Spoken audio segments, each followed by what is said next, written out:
wa na'udhu bika min almaradhi walfaqri wa jamii almasiya.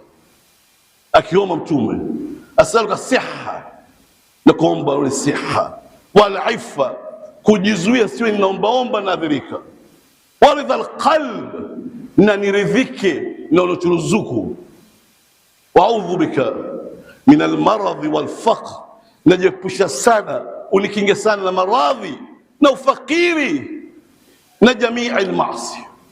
Ndugu zangu Waislamu, mtu yoyote yule anachuma riziki ya kula, ya kulala, ya kulisha mtoto wake, tumbo lake, pahala anapokaa, nguo anazovaa, elimu anasomesha watoto wake, ada za shule, ikiwa hizi anazipata kwa njia za haramu, ima kwa riba, ima kwa kuiba, ima kwa kunyang'anya, kudanganya, kwa njia yote ya haramu anayoifuata, basi ajue amali zake zote hazikubaliwi.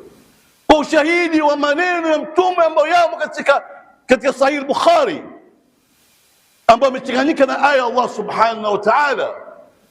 Mtume asema, inna Allah amara al-mursalina bima amara bihi al-mu'minin wa qala, hakika Allah ameamrisha mitume yale aliyoamrisha malaika, muumini.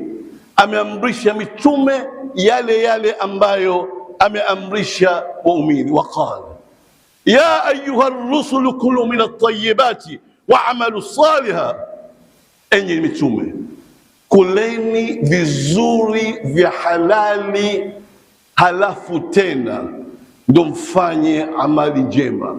Kuleni vizuri vya halali. Mitume wafanye kazi, wafanye biashara.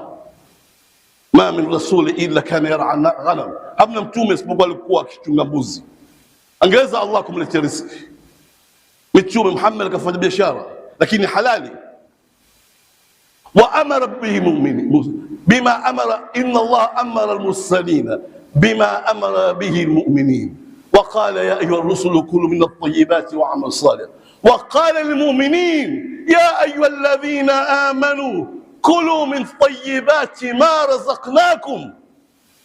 Baada ya kuambia mitume, kaambia waumini, kuleni vizuri vya halali tulivyokupeni.